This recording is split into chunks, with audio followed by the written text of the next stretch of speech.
In the past year, like Hong Kong has experienced lots of unprecedented shocks, like the social unrest in 2019, followed by the economic recession that's caused by the coronavirus.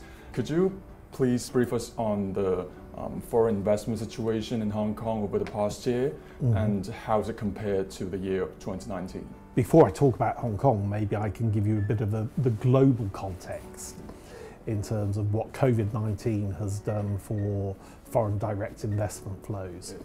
They've actually dropped in 2020 by about 42%.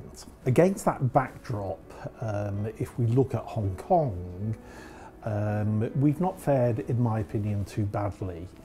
I think the biggest issue that has impacted investment has been the travel restrictions all around the world because of COVID. So that's a real impediment to people who need to cross borders to both set up their business and then run their business. The good news is we see robust interest in Hong Kong. At InvestHK, we've got offices all around the world, and we still see plenty of interest in Hong Kong as an investment destination. In terms of some of the data about the overall environment in Hong Kong last year, at InvestHK we do an annual survey which looks at the number of international and mainland companies in the city. And if we look at 2019 and 2020, the total number of companies was more or less the same, just over 9,000 companies. So just a marginal drop in the number of companies.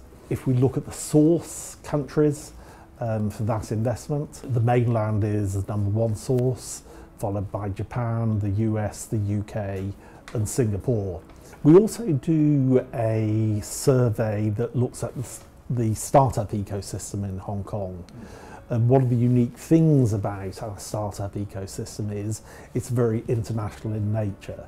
Over a quarter of all startups have got international co-founders. And that goes to the very international nature of the city. What we saw last year was an increase in the number of startups despite the challenging economic conditions. We did see a slight drop in the number of employees, but what is great is that entrepreneurs are responding to some of the challenges that we see arising from economic conditions. But challenges also mean opportunities. So COVID has obviously created lots of opportunities in healthcare and life sciences, for instance, and in technology solutions to disinfect premises. So that goes to robotics and a whole number of other areas. So overall, I think I would say we had a robust environment in 2020, but a very challenging business environment at the individual company level.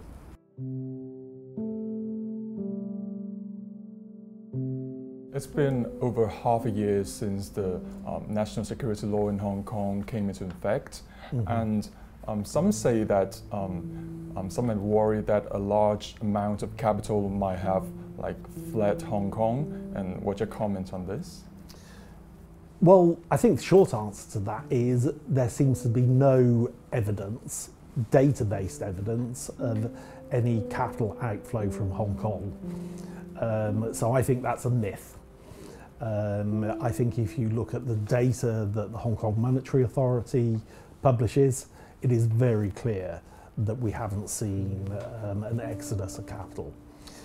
In terms of the day-to-day work that we do at InvestHK with companies, we too haven't seen an exodus of companies. We have seen a number of companies say that they're relocating some staff, a handful of companies closing down.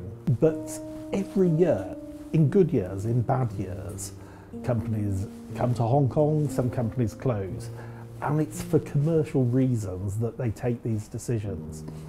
I personally think that some observers in the market are attaching normal corporate decisions to the national security law, and I don't think that's really the case.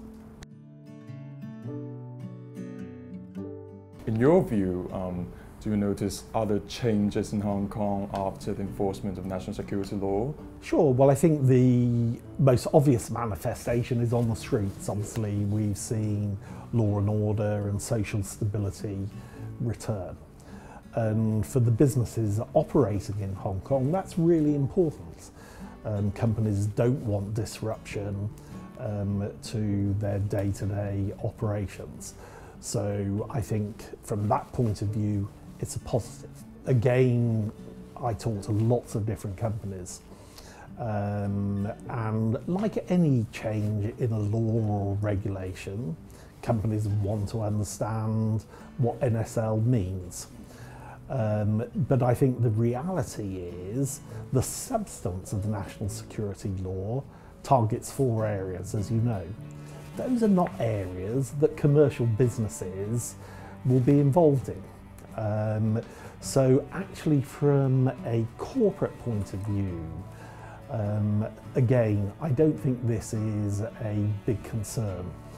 And I come back to the point about the stability that it's restored within society, provides the foundations for companies to begin to recover from the impact of the social unrest and then the double whammy of COVID.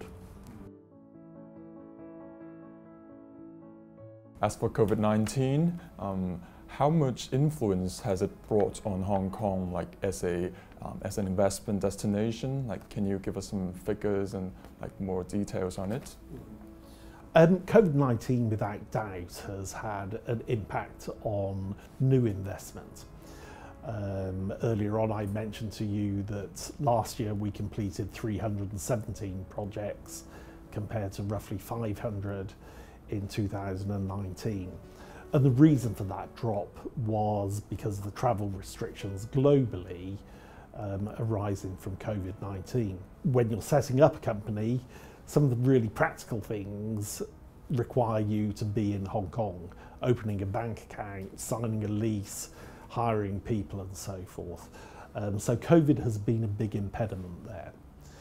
But of course we've got lots of existing international and mainland investment in Hong Kong, and there it's more of a mixed picture. Some sectors have been very hard hit companies, in retail, in hospitality, in food and drink, tourism, obviously have been severely impacted. But then if we look at other sectors, they've been quite robust. If we look at financial and professional services, on the back of the very strong performance of the equity capital markets in Hong Kong, the Hong Kong Stock Exchange, they have had quite a buoyant time. So like any crisis, some companies find new opportunities, other companies find things quite tough. Hopefully we're beginning to see the light at the end of the tunnel with vaccines being rolled out. Hopefully things throughout 2021 will begin to resume more normal service.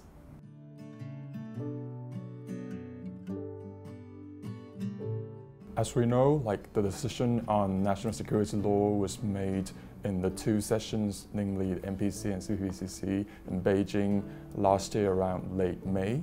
And this year's 2 sessions are scheduled like in around early March. And can I ask you what expectations, or do you foresee any decisions coming out this year that's going to favor Hong Kong or the broader Greater Bay Area? Yeah, I probably am not best placed to forecast what will come out of Liang Hui, but I am sure we will see policies and encouragement around economic development across the whole of the country, and that will include Hong Kong. And you mentioned the Greater Bay Area, which in my opinion is probably the most exciting economic development initiative on the planet today. I think it's really exciting. To the companies I talk to all around the world, it captures their imagination in a way that really is quite amazing. And it's for good reason. Obviously the existing ingredients in GBA are very strong. the financial services prowess of Hong Kong, the innovation agenda in Hong Kong, the scale of innovation and production capacity, and incredibly efficient value chains within Guangdong. And you combine that together with this overall framework to see GBA emerge as a leading global cluster for innovation. It is something that really grabs people's attention. It's more or less the 10th or 11th largest economy in the world today. If we look 10 years ahead, it could be more or less the 5th or 6th largest economy in the world. Through DOTS, we connect.